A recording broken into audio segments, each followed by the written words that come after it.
साथियों नमस्कार।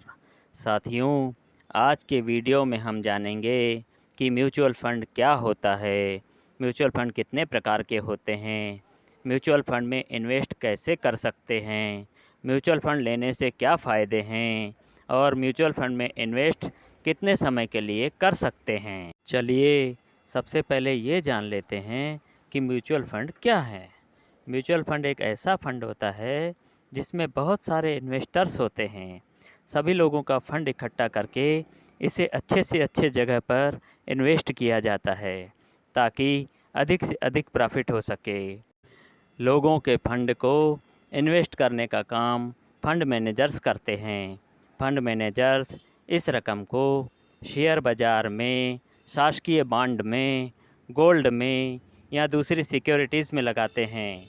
ये फ़ंड मैनेजर्स शेयर बाज़ार की और देश की अर्थव्यवस्था की अच्छी खासी जानकारी रखते हैं। म्यूचुअल फ़ंड में निवेशित राशि को कहाँ और कितना निवेश करना है, ये सब फ़ंड मैनेजर्स ही करते हैं। फ़ंड मैनेजर्स का यही उद्देश्य होता है कि फ़ंड की राशि को कम से कम समय में और कम से कम रिस्क में अधिक से अधिक बढ़ाया जाए।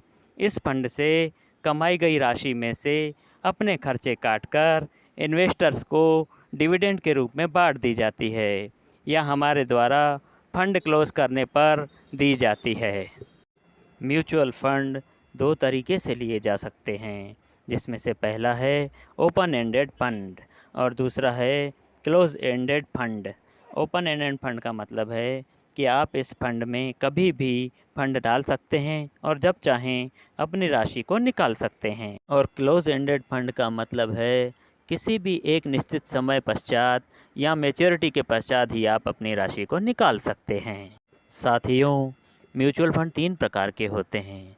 पहला इक्विटी म्यूचुअल फ़ंड, दूसरा डेब्ट म्यूचुअल फ़ंड और तीसरा hybrid mutual fund.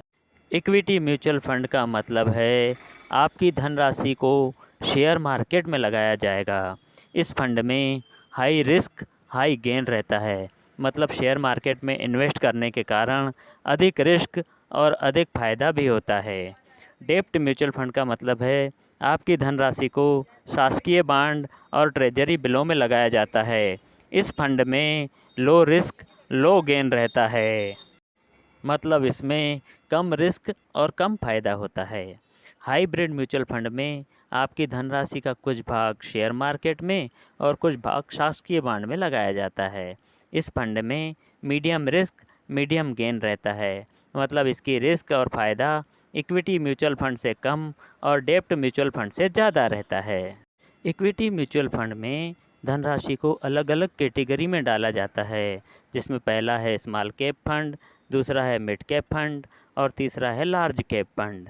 Small cap fund में फंड मैनेजर्स आपकी धनराशि को स्मॉल कैप मतलब छोटी कंपनियों में इन्वेस्ट करते हैं। मिड कैप फंड में फंड मैनेजर्स आपकी राशि को मिड लेवल की कंपनियों में इन्वेस्ट करते हैं। और तीसरा है लार्ज कैप फंड, इसमें फंड मैनेजर आपकी धनराशि को बड़ी कंपनियों में इन्वेस्ट करते हैं। आप सेक्टर वाइज फंड में भी धनराशि को डाल सकते हैं, जैसे banking sector, IT sector, index fund आदि। ऐसे कई सेक्टर हैं जिसमें आप फंड मैनेजर द्वारा अपने हिसाब से फंड चुनकर धनराशि को इन्वेस्ट कर सकते हैं। अब सवाल ये है दोस्तों कि आप म्यूचुअल फंड में अपनी धनराशि कैसे इन्वेस्ट कर सकते हैं। तो साथियों, इसके लिए फंड मैनेजर्स ने हर शहर में अपने एजेंट्स नियुक्त कर रखे हैं। आप इन एजेंट्स के माध्यम से म्यूचुअल फंड में इन्वेस्ट कर सकते हैं। वैसे तो आजकल मोबाइल ऐप्स जैसे फ़ोनपे, गूगल पे, ग्रो, एंजल वन आदि कई प्लेटफॉर्म हैं जिससे आप आसानी से म्यूचुअल फंड में इन्वेस्ट कर सकते हैं। आप म्यूचुअल फंड में कम से कम 100 रुपये से भी इन्वेस्ट कर सकते हैं। अधिकतम की तो कोई सीमा ही नहीं है। साथियों, आप म्यूचुअल फंड में दो तरीके से इन्वेस्ट कर सकते हैं। पहला लमसम इन्वेस्टमेंट और दूसरा है एसआईपी इन्वेस्टमेंट। लमसम इन्वेस्टमेंट का मतलब है आप म्यूचुअल फंड में एक मुश्त राशि इन्वेस्ट कर सकते हैं और एसआईपी का मतलब है सिस्टमेटिक इन्वेस्टमेंट प्लान, मतलब आप इसमें हर महीने एक निश्चित राशि इन्वेस्ट कर सकते हैं।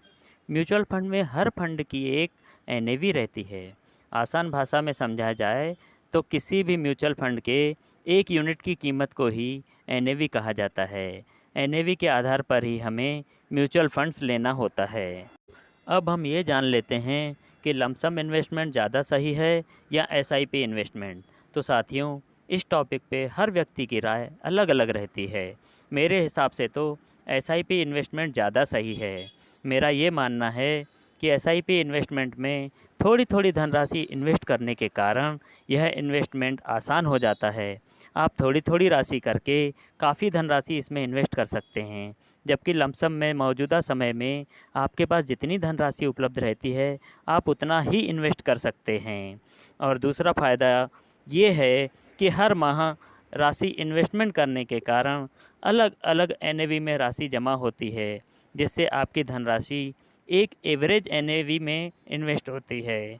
इससे प्रॉफिट के चांसेस अधिक हो जाते हैं, जबकि लमसम इन्वेस्टमेंट में एक ही एनएवी पर पूरी धनराशि इन्वेस्ट हो जाती है, जिससे भविष्य में एनएवी कम होने पर लॉस भी हो सकता है। इसी वजह से मैं एसआईपी इन्वेस्टमेंट को बेहतर मानता हूँ। इसका निर्णय आप अपने विवेक से भी कर सकते हैं। म्यूचुअल फंड में टैक्स सेवर फंड भी रहते हैं।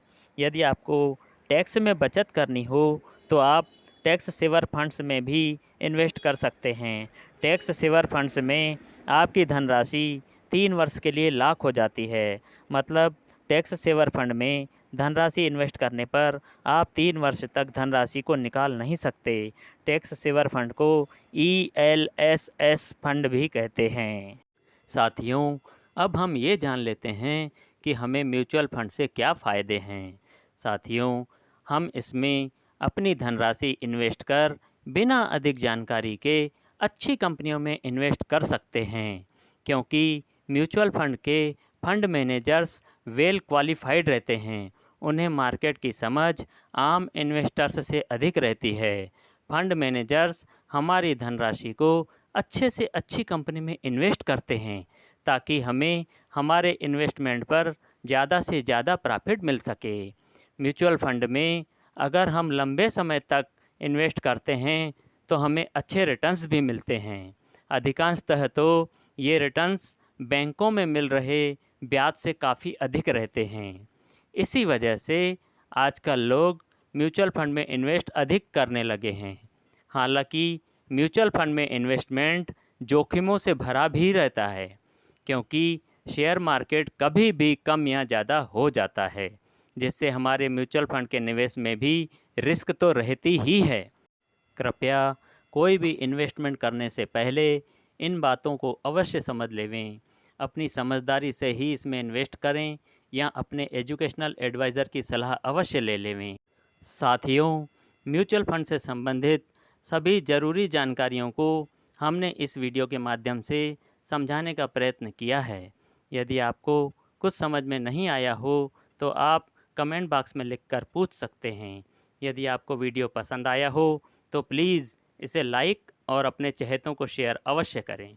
और हाँ, यदि इस चैनल को आपने अभी तक सब्सक्राइब नहीं किया है तो तुरंत सब्सक्राइब कर लें, ताकि आगे आने वाले नए वीडियो आपको मिलते रहें और आप अपने ज्ञान को बढ़ा सकें। इस वीडियो में इतना ही। पूरा वीडियो देखने के लिए धन्यवाद।